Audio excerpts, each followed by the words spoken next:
So now that you guys have your skull drawn, we're going to start setting up for our final project with this. Our final project is actually going to be some invitations that you're going to make inviting somebody to, friends, family, whatever, to a party. So the party can pretty much be whatever theme you want. If you want a Halloween party or a birthday party, however, you are going to have to use this graphic. So usually a Halloween party would be the easiest, or if you want like a Day of the Dead party, or if this is like the theme for a birthday party, whatever you may want. So first thing we're going to have to do is you're going to open up your file from exercise number 16 where you created all of this to where you can actually color the background. Once you have this open up, you're then going to go up to File and you're going to go down to New, and you are going to change your sizing. I know my window may look a little different than yours, but for the width, I want 4, and for the height, I want 6. Make sure this is in inches, okay? So essentially, you're going to have your portrait style orientation, so 4 inches wide, 6 inches tall. For a bleed, a 0.125 bleed is pretty good, and we'll talk more about bleeds in class. And for artboards, I want 6. So essentially you're going to have 6 different artboards, okay? So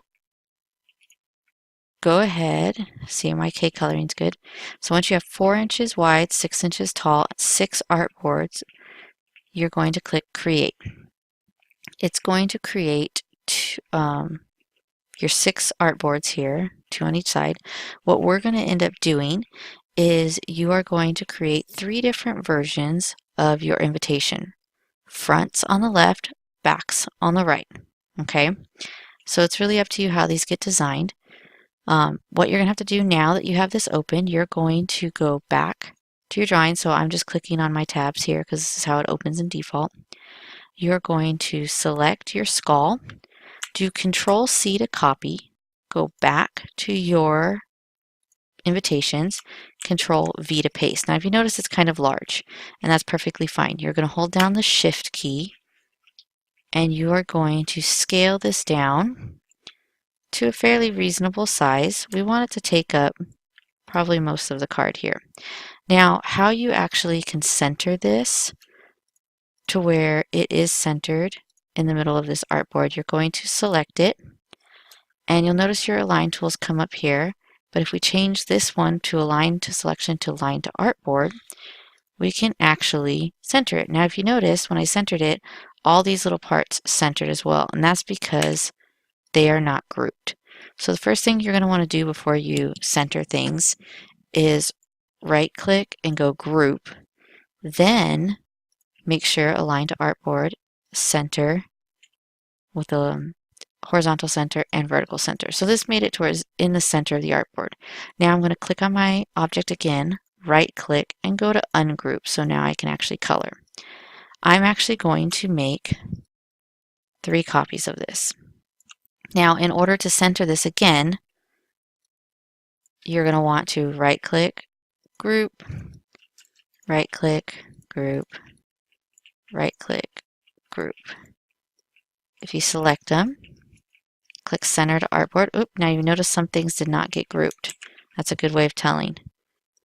So I'm going to go back, make sure I select everything, right click, group, select everything, right click, group, everything. Okay, now we should have everything selected, center, and center. Now when you do multiple at a time, you notice it stacked them all. So it's okay to select all of them to horizontally, but we're going to have to do each one vertically. Oops. Make sure you select it on that artboard or it will jump. So I need to click on the artboard here, select here, and go for it. So these are really common things that you guys may be running into, which is why I'm showing you all. So now that they're all centered, I'm going to select them all, right click, ungroup. So now my pieces should be individual again. So what you're going to do is you're going to color all 3 skulls differently. I want all three skulls dramatically different. So some things that you can consider doing is coloring not just each part different, but also do some gradients in the background. Now, what I want you to do next to each postcard or each invitation is you are going to create a couple little boxes. And there's going to be a reason for why we have these boxes. You're going to keep track of all the colors you use. Now, this may seem a little crazy, but when we are working with designs and working with companies, a lot of times they are going to want swatches of their colors. So I created a bunch of boxes and I just duplicated it. Now I'm going to come up here to align. Now if I click align right now, it's going to align to the artboard. So let's see what happens. So you're going to want to make sure you change your align back to align to selection. Then line them all up and I'm going to vertically distribute center. So they're all spaced evenly. Okay, so I'm going to have these ones here. Now I'm going to actually bring this in a little bit closer because I want them all within the same artboard. Okay, so I want them to fit here because I'm going to select all of them, make a copy for this artboard, and make a copy. Whoa. Sorry. And make a copy for this artboard. So I have my squares. So what I'm going to use those squares for is anytime I fill something with a color, let's say I'm going to use this pink here, you're going to want to change one of your squares here using the Eyedropper tool to that pink. So what that allows me to do, I have 10 boxes here. So you should have no more than 10 colors in each one. That's pretty reasonable. So now anytime I want to use pink, I can select that part, hit I on the keyboard for eyedropper, and select this art here. Now we can also use gradients. So I'm going to select this box here, and I'm going to come over to my gradients tool. If you do not have the gradients tool open, go to Window and go down to gradient and bring that up. Now what the gradient tool allows us to do is it allows us to actually create some really cool gradients. So I'm going to drag it out so you can see it. So we have some pre-made ones like orange to yellow. We also have some white to black. So you base it in fading sky. So you have a couple little options. I'm going to go to white to black. Now, if you come down here and you double click, it opens up the panel here. So let's say I want to go from green to black. Okay, you can just change, you can double click on these colors here to change them.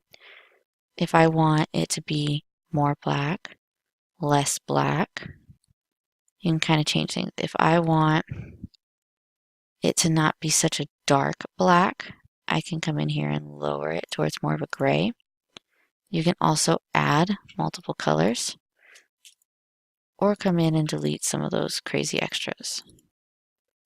So I'm going to lower this down. So I have a green to gray. Now, if I select my skull and say I like this, I can use the eyedropper tool and click on that. Now, if you'll notice, maybe I don't like it to where it's this gray. It's a little too dull for me, so I'm going to click on here and I'm going to bump it back up. Make it a little darker. Okay, change it back. So you can easily make adjustments to it. However, make sure whatever adjustments you do here, you actually do the same to your square. So I want your squares to match, okay? Now if you notice my gradients goes from left to right. Maybe I want it to go from top to bottom. So I'm going to click on this, okay?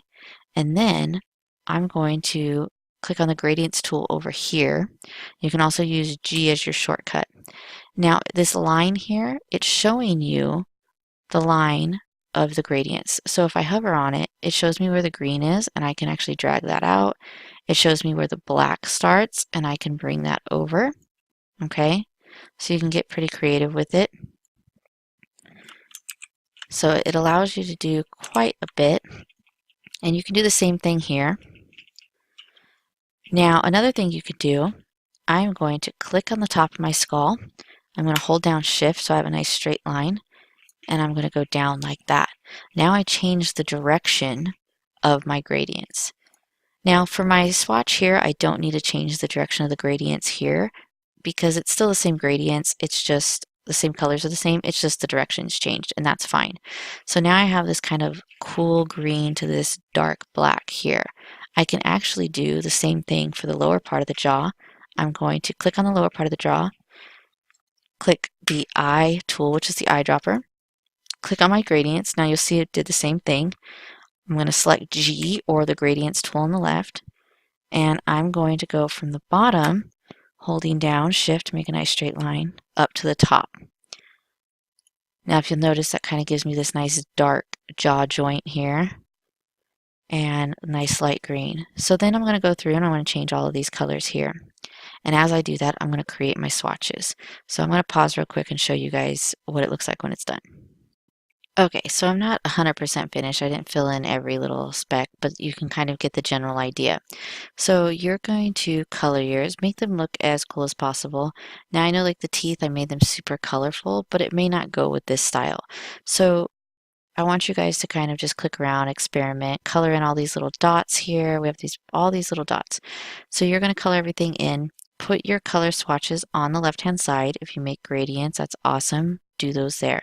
So you're going to do this 3 different times. Your skulls, all 3 skulls should look pretty different. So try out some new things. Then when you're finished, you're going to save this. Go to File, Save, and you're going to save this with your first and last name. And then as color invites. Okay, and you're going to turn this in on Google Classroom for number 17. Make sure it's the Illustrator file that you're turning in. So for the next part, we're actually going to start putting text and information onto the card. But for this exercise, I want you to color in all 3 skulls with your color swatches on the left side.